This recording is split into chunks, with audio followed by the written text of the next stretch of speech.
ngamba mona na kingo bwe abimisi mbeli achubanga siko na kingo atubandi siko kuwelela mbeli wana ngana bandi kuwelela tuwando wele akoli bobu kotona zaidi na kininga na bamisu koswanga baminu donc bakoto nyonso tina na nzoka miso mibala swinga baminu tina obunda na kabwe aboma mbala moko na melaka souffle poisa ni ayebake na kufi tala meli souffle bongo après ya bouleki na kufi ale alongwe na nzoto na nga yakainga deja boye kingo donc na wapi matemis deja bimi donc misapine nyonso na kata miso na nga donc en mouvement nyonso nasala donc na akoka te yaza mokolo nga mpe na mwa moke force na wana kokali te donc ozosala eyesimbaka te ye likolonga na lise amekaki kuta kosimba ta mbangu me nakoka ete miso deja bonga donc nandomona isu te.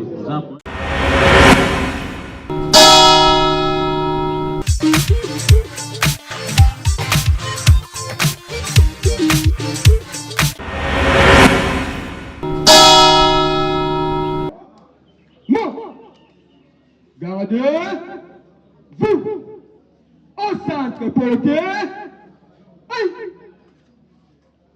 Immobile.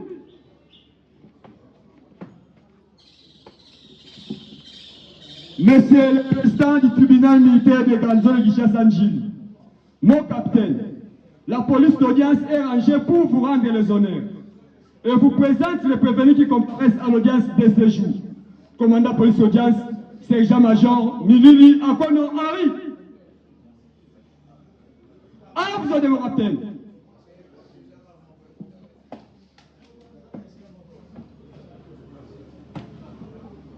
Ah mais oh! Pied! Bouka!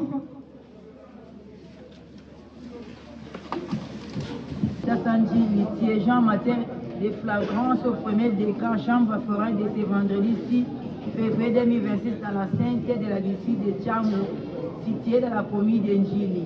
En cause, l'unité militaire de Ganzo militaire public contre affaire à continuation 01. RMP numéro 8059 /CAS 2026. Dianda Gasto et consort. Bao Malouta Rite, greffier terme Njili, greffier du siège. Merci pour la parole. Ministère public, nous voyons qu'il y a des caméras. Veuillez repérer afin que la couverture médiatique soit complète. Donc, en vertu de l'article 231 du Code social militaire, nous avons dit.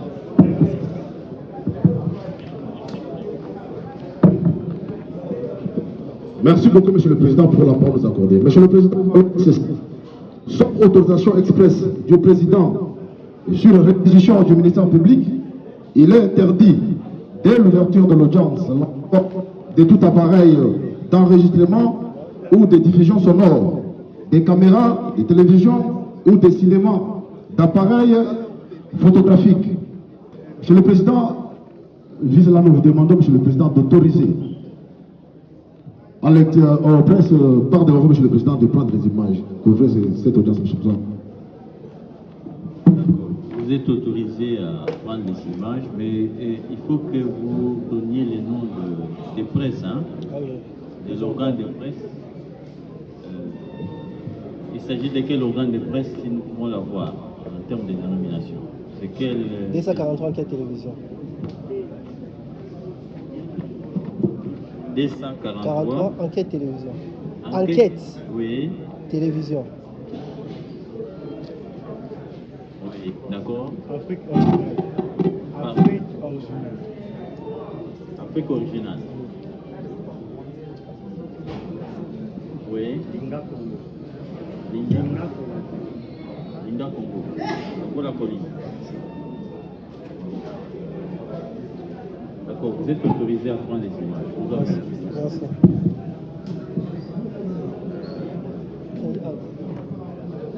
Nous allons continuer la série d'identification. Il s'agit des prévenus. En l'espèce, il y a le Conga Tomba, c'est ça? Le Conga Tomba là-bas. Les cas du Moussou. Lukoma Kimbanpe.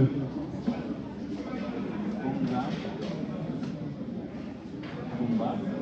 Albert. Bota Albert. Bota quoi? Machirap.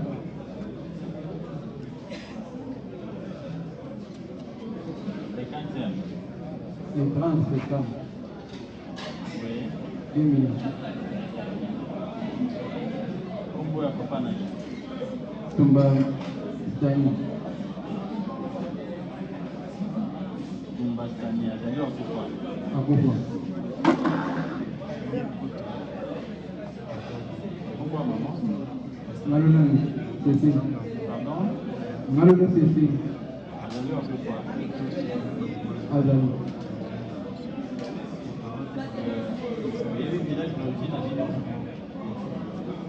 Oyebi yango te? Secteur oyebi? Territoire oyebi? Ok, comment?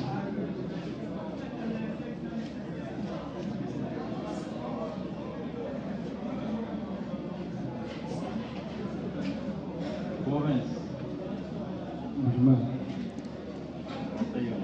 Ça non? C'est ça? Otanga baiti nini? Oui. Otanga baiti nini? Osukela wapi? Mufuma deuxième unité.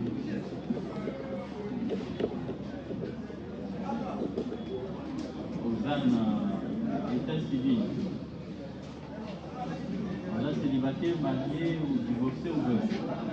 Oza mwana? Oza mwasi? Kombo ya mwasi kombo na ye nani? Bukavu. Bukavu. Vous combien? Là-bas, il va aller. Bon.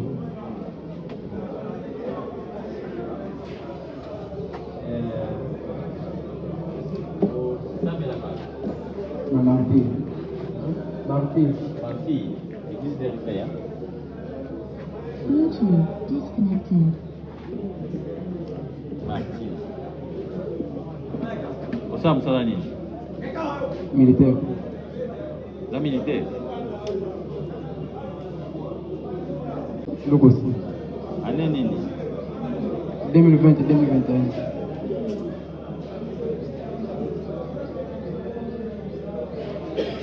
Osa na grade nini? Deuxième classe. Unité na yo. 14e région.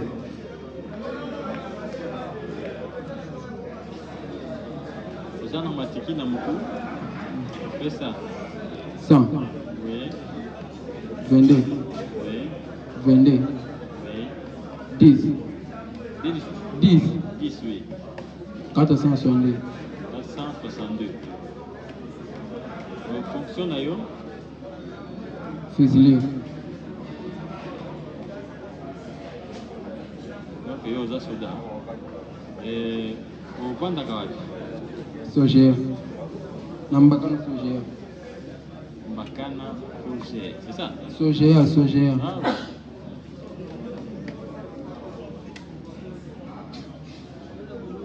Ba numéro eza te? Il y a téléphone. Non, non. Esika bovandaka wana ba numéro eza te? Eza quand? Ah oui, ba bloc eza te? Adresse, référence, c'est Zaka Sogère. Ah, ok, d'accord. C'est ça? Oui. Namaluku?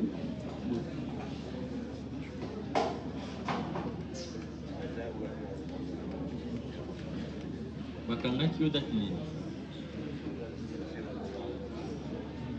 Le 2. Le 2 février. Bakangelaki wapi? Quand on a été.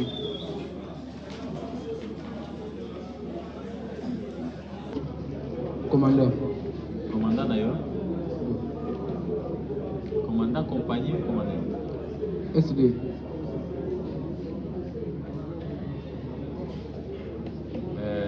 Bakangaki yo bayar nini? Na tongo. Na 6h na kati ya ndako. D'accord. D'accord. Pesa micro epai ya Mathieu. Molangi.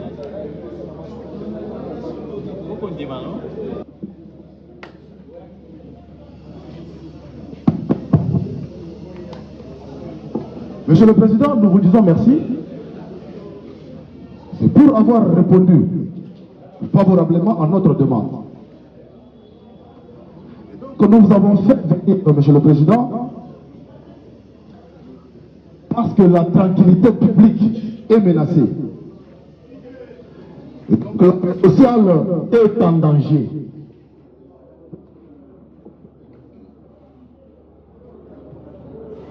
La paix sociale est en danger, Monsieur le Président, ici dans la ville province de Kinshasa, et précisément dans le district de la Tchangou où nous nous trouvons pour le moment. Monsieur le Président, il ne se passe pas un seul jour dans cette coin, Monsieur le Président, du capital, donc la Tchangou, le district de Tchangou, sans que l'ordre public ne soit troublé. C'est le cas, Monsieur le Président, de s'y prévenir par devant vous. Et donc, c'est un lot composé, Monsieur le Président, des hommes en uniforme et des civils qui ont vu, Monsieur le Président, qui ont dit à commettre plusieurs reprises, qui ont eu à commettre plusieurs reprises, pour la plupart, des actes de vol, des extorsions de paisibles citoyens du district, donc de la population qui habite le district de Tchangou, ainsi que attenter à la vie ou à l'intégrité physique de ce dernier. Monsieur le Président, j'ai dit, vous pouvez enregistrer ces actes de manière isolée, mais ce qui n'est pas le cas pour l'instant. Parce que pour le moment, Monsieur le Président, c'est chaque jour. Voilà pourquoi, Monsieur le Président, pour éradiquer ces comportements, lutter, Monsieur le Président, ces actes inciviques, des banditismes, Monsieur le Président, qui prend de l'ampleur jour après jour au sein de la population. Le gouvernement central, Monsieur le Président, à travers le ministère de l'Intérieur et Affaires coutumières, Monsieur le Président, avait pris des mesures fortes en mettant en place, Monsieur le Président, une opération dénommée Nobre. Et cette opération, Monsieur le Président, c'est en vue de traquer tous les bandits urbains qui sèment qui troublent l'ordre public, sèment la destruction au fait de la population. Suite à cette opération, Monsieur le Président, l'opération qui a été confiée à la police, où ces derniers ont été mis en notre disposition, Monsieur le Président. C'est pourquoi nous le présentons, parce que nous, à ce que vous puissiez l'exiger, à se dire de flagrance. Monsieur le Président, parmi eux, il y a ceux qui ont été interpellés en flagrance pendant les opérations de patrouille.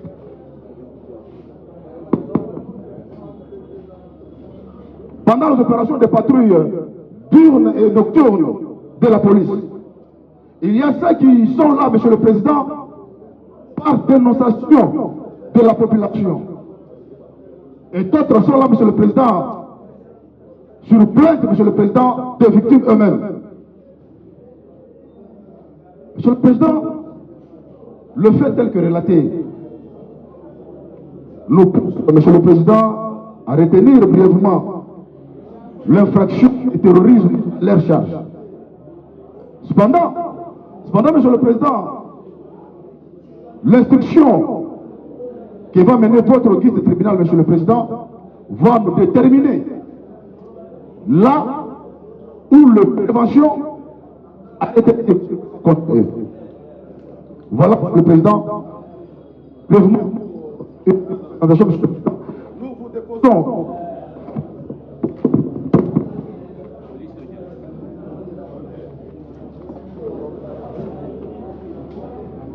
Nous vous avons proposé, Monsieur le Président, de PV d'audition. PV d'audition de certains qui étaient sommairement des OPJ. Monsieur le Président, il y a la liste des biens saisis et aussi la liste des victimes ainsi que des enseignants. Nous avons dit. Vous venez, vous vendre en attendant que commandant. Kombo na yo nani? Kombo anga Ifukingata Ngampama Jedeo.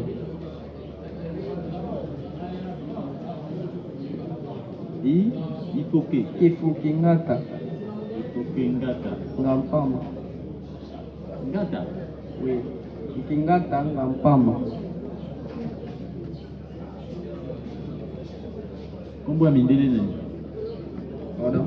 Kombo ya mindele prénom? Jedeo. Jedeo. Otame wapi? Mbakana. Nambakana? Na Kinshasa. Le quantième? Le 1er janvier 2006. 1er janvier 2006. Kombo ya papa? Leo Ngampama. Azali wa kufa? Azali. Kombo ya mama? Mambwene Bleu Marie. Commandant Esco, commandant police d'audience. Police d'audience.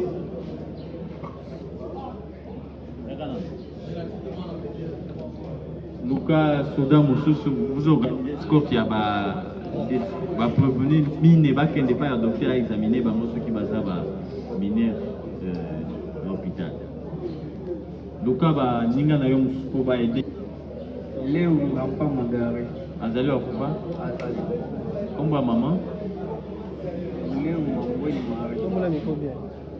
Sali la micro non? Léo Mambwene Marie. Azali wa kufa? Azali. Village d'origine à Villon. Congo central. Congo central des provinces. Village d'origine des Années. Boka.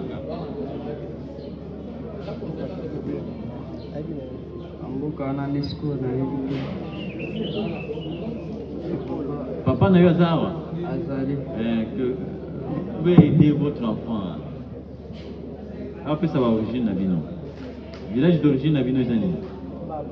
Mbama. Mais là qui s'agayete nanda que nous ne pas na biso boy. Ah d'accord. Secteur Nini. Congo central. Secteur Lula Lumeni. Territoire. Zone. Imbola. Province. Congo central. Donc pour les restes, ça va continuer. Ça va.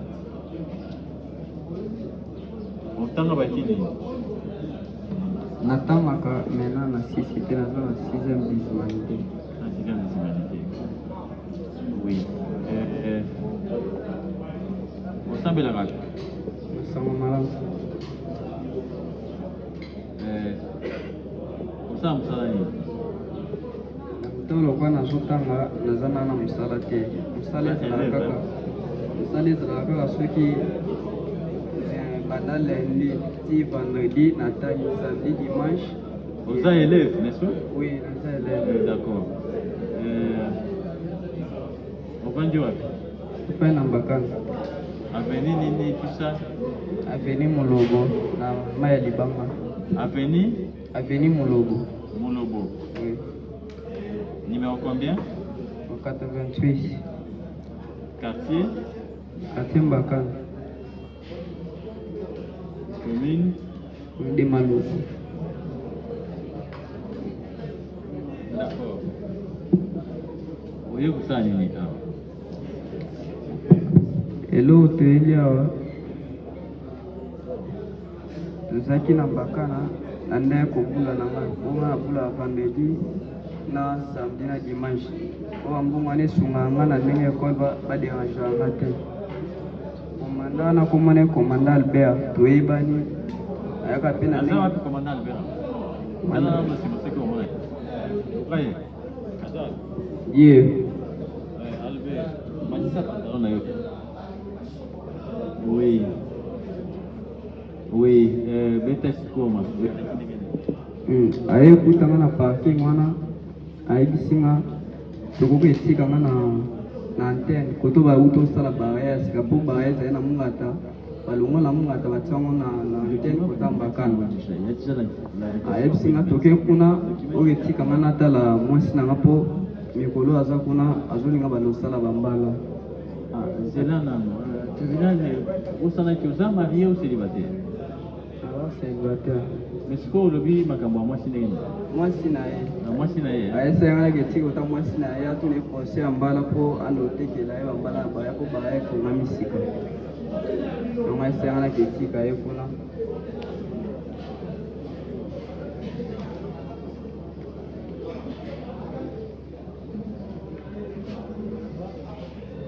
Les 2 février. Oui. Oui. Nini Komelio, na air nini? Ezaki ba 15 heures. Oui, na place nini? Ezaki na nino. Na Pili Congo. Pili Congo. Pili Congo to na aubergine bambala opeya esenga na ketika kuna biso kotaka. Ba masala pe afanda na bango kuna. Na Pili Congo. Oui. Lobasi ezaki nini? Tanga azwinga na mbakana na parking kuna lobo. Nani azwi yo? Komanda Albert. Oui. Azwinga singa toko tika na antenne tala mwasi nanga. Kuna baya kuna bafongoli ya mwasika esinga nazo mbala mwasanga ndoteka. Tumati pe wana kwemta no kumbanga kwesoka ye wana ponga ekate o ya makiaza ne mokonzi nazo eka na kiaye paso na kile. Azwi moto abandi okumba. Kompe kuna twende ukuta pe mwasi ya motesi. Albi na baba bakopi abasi po malinga usala te wana boyaki na totonse moto esinga tokende na Pili Congo koto tozokezwa nde bambala wana. C'est ça va problème ezate.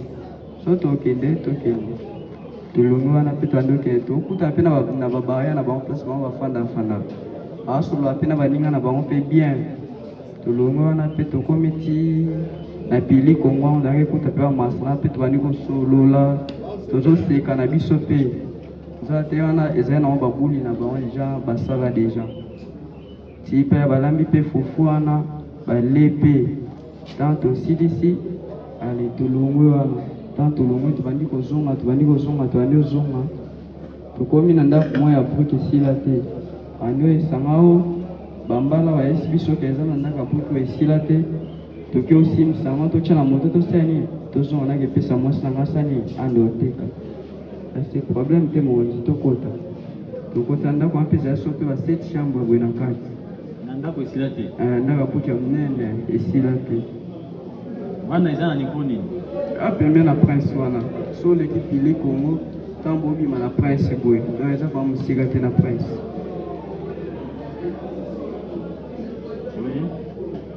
Tant tokoti wana total première chambre eloko eza te, deuxième eloko eza te, troisième eloko eza te, donc a chambre total eza te yekuta nde oyimayima. Bokoti na kati osala nini na ndako? O tozwa saki ya mbala po bayesaki saki ya mbala eza wana na kati ntango okoma wana botie moto na prince apo bozwi saki ya mbala bosani botie na moto bosani nini okei osi ndende bango bapeselaki ezalaki bongo me ezalaki nango lokuta mpo na bango.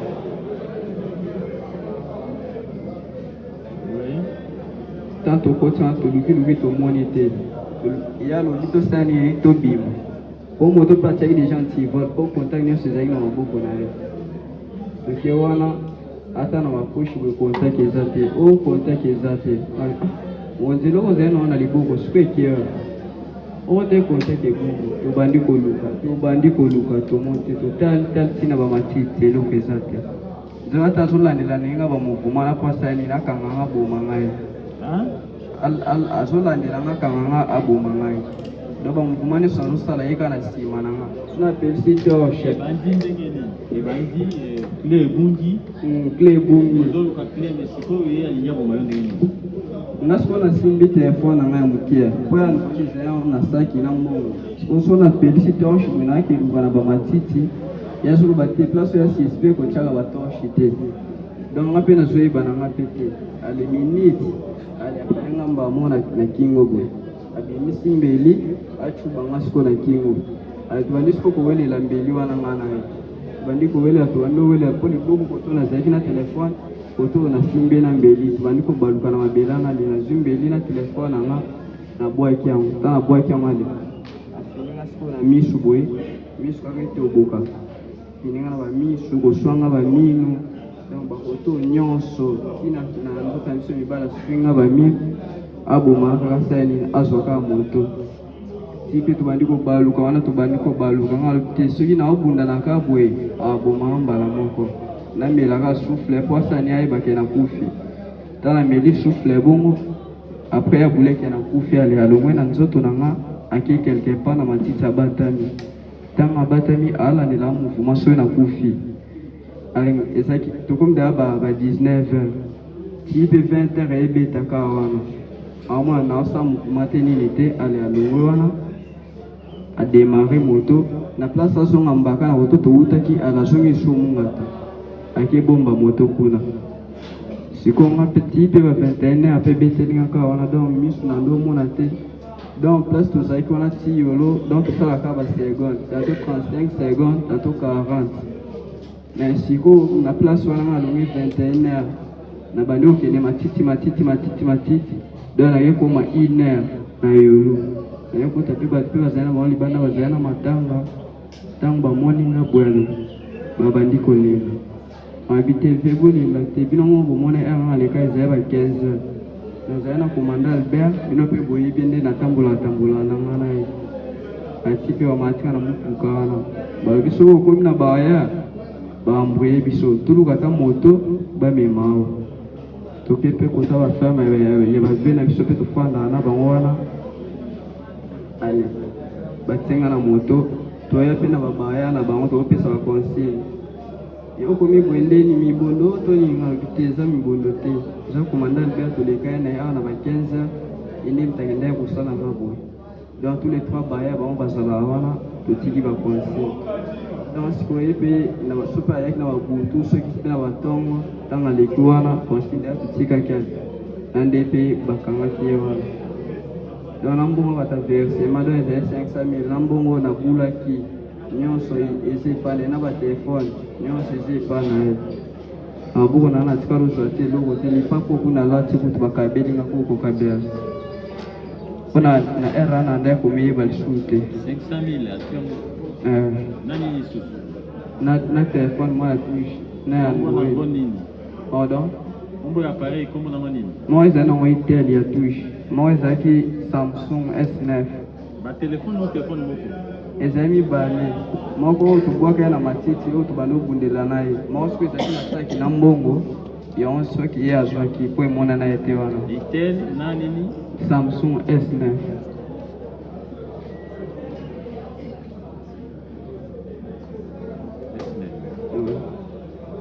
nde bakangi ndenge nini kosala bakangaki ndenge nini apartir auta ya kotika moto na mungaka ntango sikoyo ye ezonga mbala mwa lokwa totika consigne batali te ye ntango toluka ye na nde mpe bakangaki ye wana wana sikonga mpe nazalaki na hôpital aoki kaka sango te komanda wana bauti osala oboye bakangi deja esenga lobi bobima Kinshasa bakelandela makambo na bino na ndenge mpe toyaki boye. Donc à l'occasion de rien kaka boye bozokende na ndenge wana alukisaka emonani te nde azwi yo akangi yo yaki na butu ezalaki deja tant tolekaki na mbaka na wana na babaya ezali na 15h siko ye nde siko ande olekisaka baminisi donc fala kumbata oyo akumbaka moto bongo tazoki ekuma na ye malembe kaka oka alekisaka kaka miniti kaka na nzela kaka atene militaire azali na teni militaire azali na munduki te apasaka na baposhi na ye azali na bambeli me ape sikoyo natalaki na baposhi te na ye be nanga mpe teke oyo aza na bambeli boye te ntango abimisaki yango na comprendre ye te azalaki lorsque bozoluka ngula wana qu'est-ce qui a fait qu'il a attaqué yo qu'à Bomayo qu'est-ce qui a fait qu'il a attaqué yo tant toluka contact wana ye liboso azalaki liboso nga naolande na nsima zwi telefone nanga mpo azali na telefone te putondo salela kaya touche ake chatoshi na kata bashamba tuleka kinga bitanto tsaki tanto ko ina matiti ya bite ka place na bisa ko ina wali na mbala na misu boy babomba ngedongo Masque.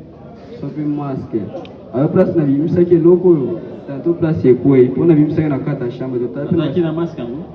zaki na zaki ya batash tash loko teni all Oui. Bon. Biloko lokola na matoyo obotami nango eza biloko nde atubaki yo bambeli oyo ndeti oyo aswaki nga mino oyo eza na mino akati nga kikoto oyo na sexe na ngai na awa mpe bamino ezali na motu nde siko baawa eza na elo mo ezalaki lokwa basende yango anaocubanga mpo nakufamba yango cubi nga bongo anaocubanga bongo mpo nakufanga azwaka moto. lorsque azokina yo ayebisaki yo ke so mayo ayebisaki lorsque azokina yo yakainga deja boye kingo donc nawapema te miso deja ebimi donc misapi nde nyonso na kati ya miso nanga donc bamouvement nyonso naosala donc nakoka te yaza mokolonga mpe naa na mwa moke force na oyo kokali te donc nazosala eyesimbaka te ye likolonga na se amekaki kuta kosinga ata mbangu me nakoka ete miso deja boye deja miso donc nalomona esu te oza problème na miso jusqu'à présent miso vraiment miso na ngai ebente donc apa namona fo natombola boye so natomboli boye après cela namwa ndenge so natika boye yango nakoka komona te biloko nini atiaki yo na miso bamisapi na ye bamanzaka nyonso mpe ya milai kine akotinga vraiment boye atombolaka miso nasala nakufa. D'accord. Maître, c'est votre client. D'accord, faites un micro. Les Andés, les aïeux, faites un micro. Matissa pantalon d'ailleurs. Vous qui n'êtes pas lobby. Oui. Réaction à SN de Guinée. Oyo yalobana akosi ezala makambo so akosi nga nazwaki na mbakanga kete atikanga na barrière natalela mwasi na nga place ya kobanda okalinga mwa mbala nde bafongoli poste tant tokei na poste wana namoni madame te nde naiseke te lokola namoni te seke akozala sa azongi na ye deja na ndako tozonga nakende nazwa mbala wana place bafongolaki bilanga moko boye na barrière place bafongoli quarantaine ya sika na mbakana wana na prince nde tokomi wana natali madame aza te bayebisaki barrière moko bafongola na mbakana balongolo na munga tokona batina nkoto nde nakomi wana namoni madame te natoni baavion mosusu baza wana bao bayebaka ye bayebisaki te mwasi na wasaki ye deja azongi ndako nde nayebisaki te sava lokola azongi ndako tokende kasi tokoma place bafongolaki bilanga mbala nasomela ye ndambo ya mbala wana tokende namemela ye abanokali ntango tokomi na poste na biso na signale bamasi na ngaki te maza nga nakokuvomela na liboso na bilanga moko bafongoli awa mpo nasomela madame ya mbala kokoma tokomi ye moko apesinga contact alobiki te komanda kumba ngai tokende nakumbi bien toketi place babanda bafongola na mbala wana eza mpe mosika kutuna eta major na biso te tokomi place bafongola na mbala bayebisaki te mbala lelo oyo tofongoli basi basomi deja yo zonga tokobenga mokolo mosusu oya kosomela mwasi na mbala nde babimisi mwa ndambo ya pilipili na sachet bapesi ngai kete ezwata mwa pilipili oyo okende opesa madame atia ata na maboke ateka mbala moko nazwi contact na ye nga moko napesi ye ta napesi ye aboyi ayoki te yo moko kumba ngai nde namemi ye na moto nakenda ngai malema mpo kote wana totofono soda na biso moko na maloko ya boye na likambo aksida bango nyonso bayebi likambo wana tina nde tobimi na prince tokomi koya ntango tokomi koya ekomi mwa pokwa deja nayebisaki te ngai nazowelisa nakenda na mpona kota parade ya pokwa lokola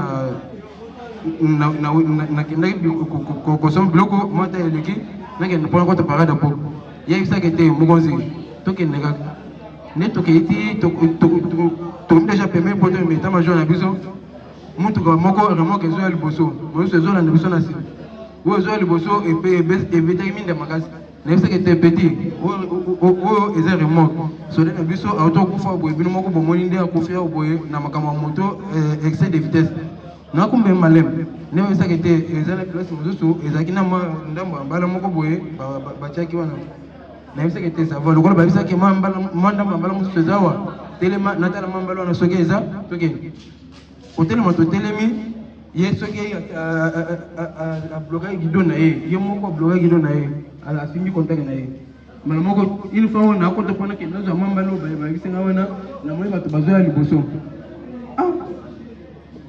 nayebisi moko ye aza te ma nayebisaki te maza awa boye nauti kosomba mbala touti okende mpo nasomba mbala mais na bimina manduki te na eloko te ata mbeli azoloba na kosi ngaza na mbeli te naza na bayonati te nde naza boye akosi biloko azoloba na manduki te nalataka na nga tele na ngai ya cinquantenaire maboko pamba eloko azoloba maske wana eza maske te ezaka na ngai ya maboko ya wana natambola nango ti na nde nakomi wana na bimisika na nga wana lokola ye moko aza na contacte na ye aye apesi nga contacte ta natie na poche na bimisika na bosaki te naza na contacte na poche nde contacte na ye koye soko bato awa babanda koya bazala bato moko suspect bato bazoya na mandu bapupu na bamachete nde nayebisaki te petit démarrer moto tokende petit azoboke te mokonzi awa okende na moto na nga sosi te loka débrouille moto mosusu tokende nde namonike te seke wana yo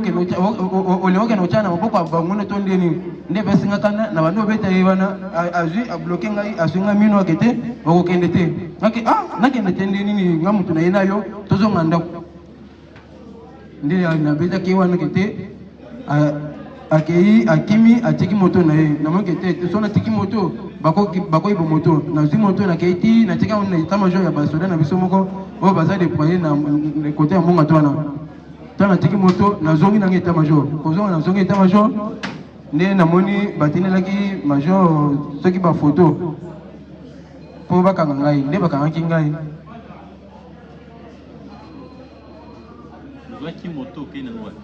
nakenda kotika place basoda baza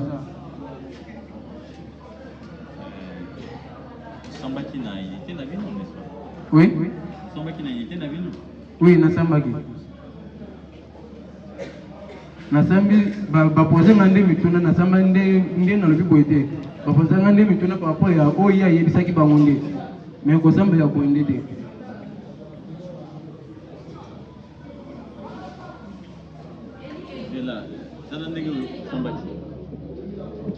est-ce que on va français n'est-ce pas on reconnaissez-vous l'objet de votre arrestation pour la Kangio Lobi oui nayebi yango pour quel motif Bakangio Lobi parce que nabetaki motard j'avais tabassé un motard Gédéon comment on a dit Gédéon pourquoi obetaki Lobi parce que alingaki asali sanga accident quelle est votre version de fait par rapport à Bilo Bozo Vania wana sokota na yebisi major aboye kokoma ngonde aboye kokoma oui mais osignaki mpona nini soki aboye kokoma apesa ngai mpona tanga te mo capitaine osignaki kaka apesa ngai natanga te ayebisa kaka te signé awa ndenga mpe na signé voilà question mosusu batunaki yo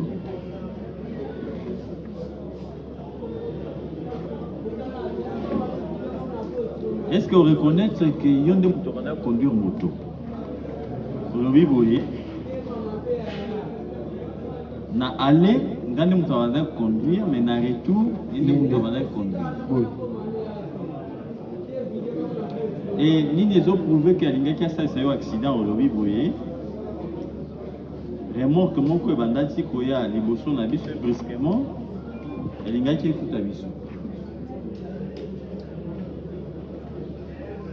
Est-ce que vous avez que vous avez une ferme pour bonsoir Bambala Olobi oui, na kendaki na yepo na somba Bambala. Olobi eza proposé à ferme avec nature. Ndenge olobaki? Oui te. au lobby que propriétaire ya mukolo ferme nde muto abenga kiyo, c'est ça? Mukolo bilanga tango abimisi biloko na ende abanda koluka baklia ndenga pe na weki bongo na kepona ke na osoma nde batuni yo lisusu mpona nini akimaki alors que ye nde moto alingaki abeta yo olobi ke akimaki na contact.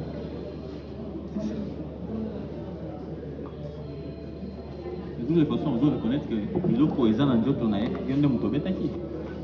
ya machete te mbeli te mo capitaine azole bwana ngana za maboko pamba ne o ngana bana bete nde makolo Kobeta yo obetaki ye mpona ye. bantu bazoya kote pana biso kuna mibondo bazana babimeli biso fo mo capitaine tant totelemi na kote place wana na zambala nde na moyeba mibondo babimeli biso na popu na bamachete bawoto bimisaki le jour de kotanga ministre côté ya plateau tobimisaki nde bamete na bango mais baseconde na élément na bango babima te bango nde batika na zamba bango nde bazokenda kokontinue na makambo wana soki otan bamoni nga naza na machete na banduki te ye mpe soki eza plan na bango nayebi te. Est-ce que ozo reconnaître nini parmi basicatrice eza ngo na nini obetaki na makosa? Parce que ye alobi même na litoi oyo nde moto otaki ye na litoi nga nayebi te nga na bete nde makofi une fois oyo yesu aye ayambi ngai asenga mino nde natindiki ye akoyi na province nde aswaki yo wapi? asenga mino na mosafi yango po mino na yango. D'accord, à part wana kolakisa na se na yo te, est-ce que na poitrine basicatrice mosusu ezali na tolo wana eza nini? Bamino na ye réaction na yo eza ndenge nini par rapport ya mino azoloba te mino oyo ntango ayambi ngai nde na banda kobonda na ye po atika ngai atake bato wana bazoya bakuta ngai te mpo ngai aza na ngai militaire. Bato yango bazalaki à combien de mètres bo bazali mwa distance nde distance? oui. Est-ce que oyebi ke biloko osali wana abengaka tikuluna? tikolo mo kapitaine soki te naza na manduki. Non, est-ce que oyebi ke biloko osali wana abengaka tikuluna? Oyo babengi na français terrorisme. Oyebi ke eza baacte de terrorisme oyo osali na nzoto ya mwana mobali koyo.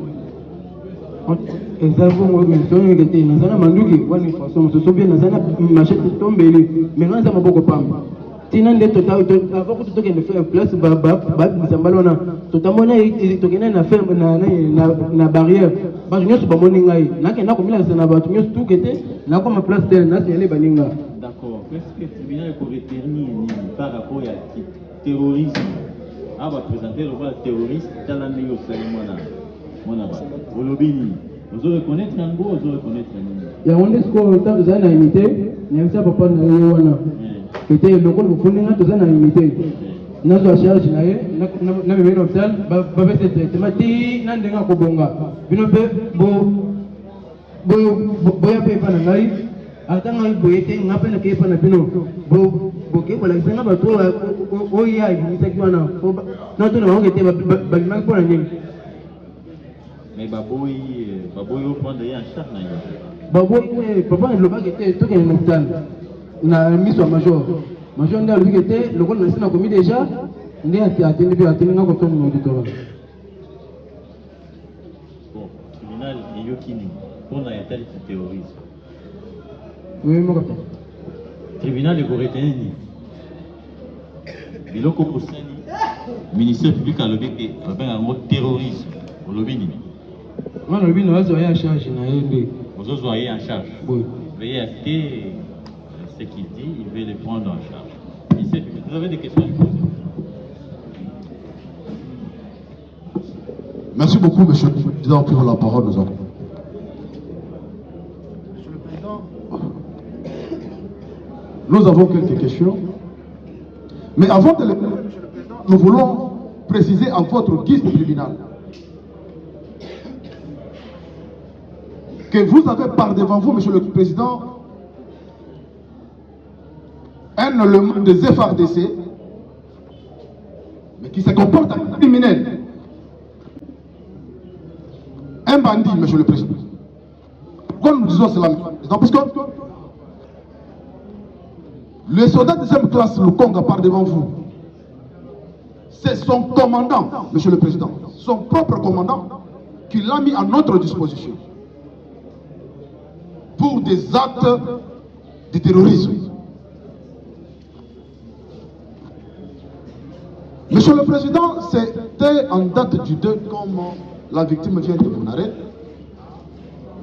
Il a sollicité sa moto pour l'accompagner au ferme Pilipili. Mais ce n'était pas le cas, Monsieur le Président. Pourtant, il avait cette moto, Monsieur le Président, pour aller comment dire, la ravir.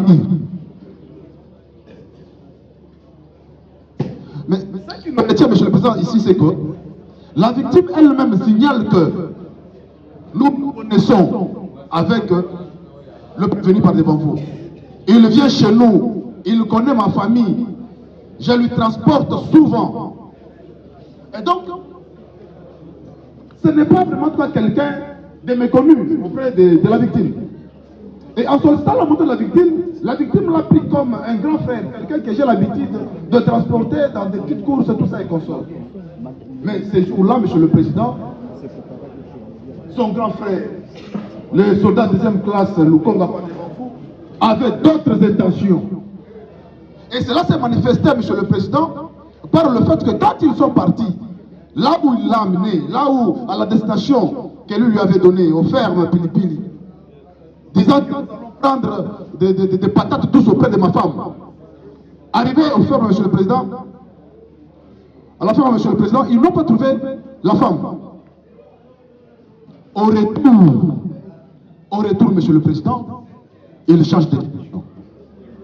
Il lui demande de passer par un chantier. Là où il y a une maison inachevée, de passer par là, soit disant que non, l'homme m'a signalé qu'il y a un tas de patates là-bas, je dois me récupérer ça, pousser là, comme ça je donnerai cela à ma femme. Arrivé dans cette maison-là, Monsieur le Président, c'est là où il a voulu ôter la vie à ces pauvres garçons par devant vous. Dans un premier temps, c'est lui qui conduisait la moto. Il descend, il bloque la moto, il enlève les clés de contact. Il enlève le contact de la moto, Monsieur le Président, en place. Lui qui gardait ces clés-là, arrivé dans le chantier, à l'intérieur du chantier, et cherchant dans toutes les chambres du chantier, n'ayant pas trouvé les patates douces, il crie à l'autre pour lui dire que non, je n'ai pas de clés. Où se trouverait le contact de la moto? Mais lui, il lui dira que non, mais c'est toi qui as conduit la moto, c'est toi qui as les contacts. Il dira non, non, à toi, certainement, et quoi. Donc c'est tombé. Et c'est comme ça qu'ils ont commencé à chercher les contacts. Pendant que lui avait allumé la lumière de de son téléphone pour chercher par terre, avec l'espoir qu'ils peuvent retrouver ces clés. Non, Monsieur le Président, c'est l'autre qui va bondir ce bruit. En lui tenant au cou. Mais lui dit, mais vieux, qu'est-ce qui se passe au juste? Ferme ta bouche. Il a commencé à l'endosser. Et chose grave, il avait un couteau qu'il va faire sortir pour lui poignarder. La victime part devant vous. Gédéon, Monsieur le Président, a réuni toutes ses forces. Monsieur le Président, pour récupérer ces couteaux-là. Et ce qu'il a réussi à faire.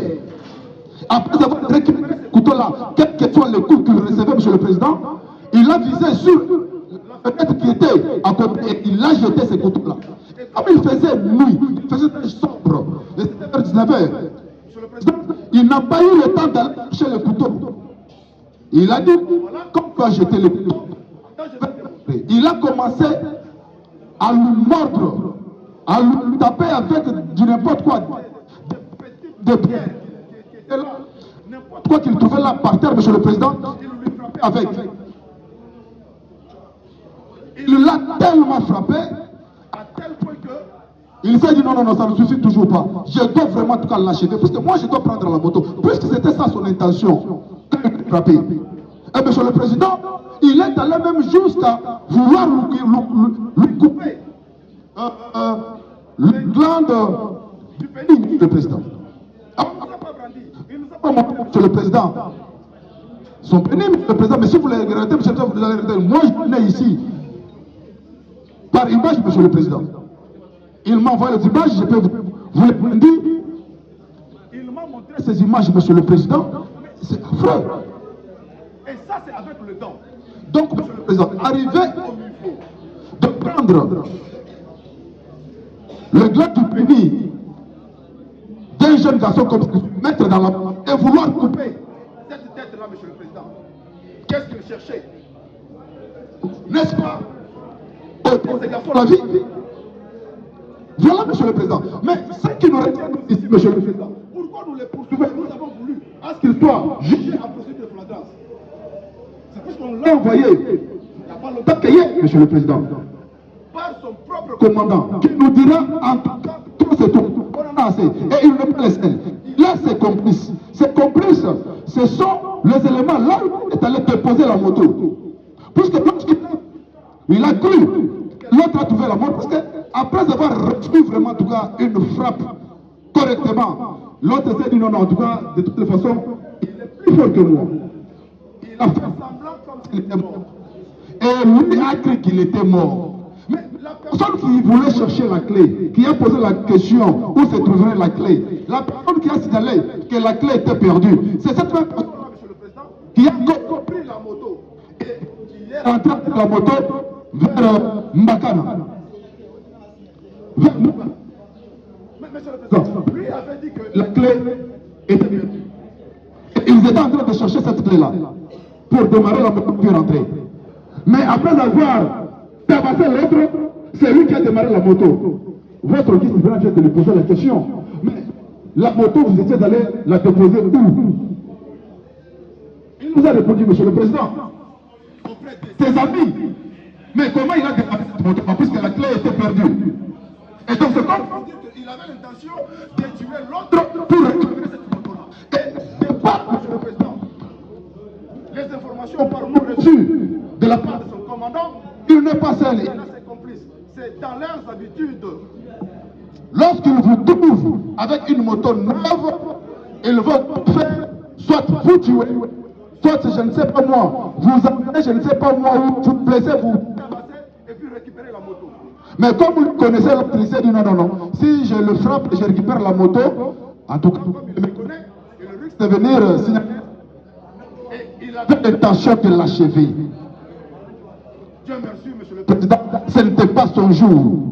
Il n'a pas trouvé la mort. Voilà qu'il est là devant vous. Raison pour laquelle, Monsieur le Président, nous avons voulu qu'il soit jugé accusé de flagrant pour terrorisme. Nous avons dit. Au cadre de la loi, est-ce que vous assistez, vous avez des réactions quant à ça? Vous avez le micro, vous avez le micro pour réagir. Merci pour la parole, Monsieur le Président, distingué membre de la composition, Laurent de la loi. Monsieur le Président, mon client a reconnu avoir administré des coups chez la victime que nous compatissons ensemble. Maintenant, lorsque le ministère public va au-delà des faits, nous qualifions ça comme un acharnement contre notre client, Monsieur le Président. Pourquoi nous disons? Mon client a bien dit, ces jours-là, il n'avait pas ni son arme, ni les couteaux. Nous avons même certaines questions à poser à la victime. Parce que la victime avait fait des courses avec mon client. S'il peut confirmer devant votre tribunal, ces jours-là, mon client avait une arme et un couteau. Si la victime peut confirmer ça. Les jours de la commission des faits, si mon client portait l'arme et le couteau. Mais vous n'assistez pas, c'est une victime de coups et blessures, des tentatives, des actes de terrorisme. C'est une victime. Il vient de se constituer partie civile par civile. Bon, lorsqu'on se constitue partie civile, le tribunal doit en prendre acte avant que vous l'assistiez. Ami, c'est constitué partie civile, madame la greffière, oui ou non? D'accord. Vous avez les micros. Faites acter votre comparution là. Le jour de la commission des faits, mon client portait l'arme et le couteau. S'il peut confirmer ça. Namokolo ya les 2 février wana. Est-ce que liya na yo prévenu azalaki na munduki ou na mbeli mokolo wana? Kota munduki azali mwana munduki te. Mais na ba poche na ye ape na tiaki attention te ki azana ba biloko na kati. Azalaki na mbeli. Mbeli wana namonaki ntango abimisaki yango sikoyo acuba yango na confirme te aza na mbeli, mais kota munduki azali na munduki te. D'accord. Une autre question si vous l'avez, oui. Oui, monsieur le président. Oui. Cet couteau-là, mon client, Oui, allez-y, oui. si réellement mon client avait administré ces coups des couteaux-là, s'il peut confirmer ça. Mais quand vous passez déjà, il passe aux aveux par rapport au coup. Que les comptes soient administrés par des points ou les couteaux, ça ne change pas la qualification par rapport au droit. Non, là je sais même, il y a des circonstances aggravantes par rapport. Bon, c'est en rapport avec les terroristes. Vous voulez qu'il réponde à cette question-là? La question, vous la reprenez, oui. Si mon client avait administré des coups à travers les couteaux, est-ce que à Chubaki on a mis? Acuba nga mbete apasa tona zaki ya olala. Po bila to weli la to boy ki amso mbale. Tansko na lembi alio chuma elo mo zero baba basindi sindi elo basko na ebete sezaki. Bali ko beta de tanga boya mutu makilana nenge ebanda ko sopana na ete sezaki lo ni sopenge di sopenge. Yakana. Kuna hiyo zande ngeni kono. Wana parola makina chaki mingi. Apalula makina ya ujeni. Sana kitangwa sininga yi, ngabe na sininga na prince ndetu zaki na yi. Tansko na zote ni kupoye na yako. Est-ce que vous pouvez faire ces petits mouvements là? Simba yene go Simba ki. Sana kwa kalo. Yani mkasema kingali na tolo akanginga bure. Oui, mais quand Simba yene na tolo sikwe.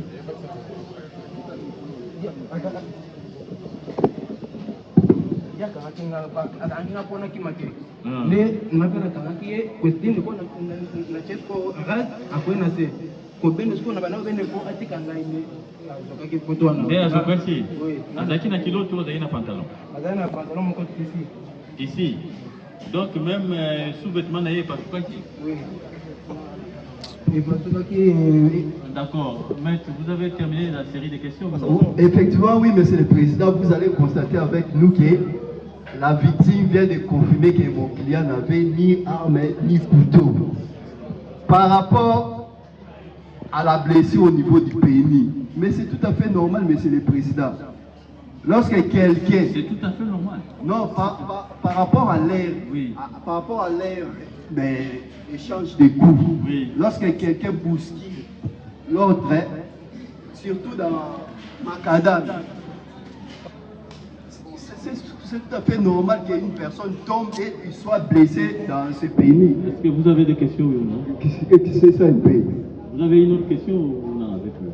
Non, non, c'est fini par rapport aux questions. La partie civile, vous réagissez comment rapidement là? On passe à vous. Merci beaucoup, monsieur le président. Monsieur le président, vous devrez constater que le prévenu est passé aux aveux lui-même parce qu'il y a des PV de l'OPJ qui sont clairs, monsieur le président. Même si la défense de la partie prévenue vous dit de n'importe quoi, mais il devrait se retirer, il devrait rester silence. Il ne devrait même pas prendre la parole, monsieur le président, parce que le dossier est clair.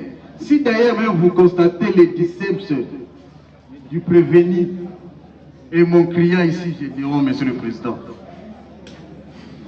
mon client ne peut pas résister devant le monsieur.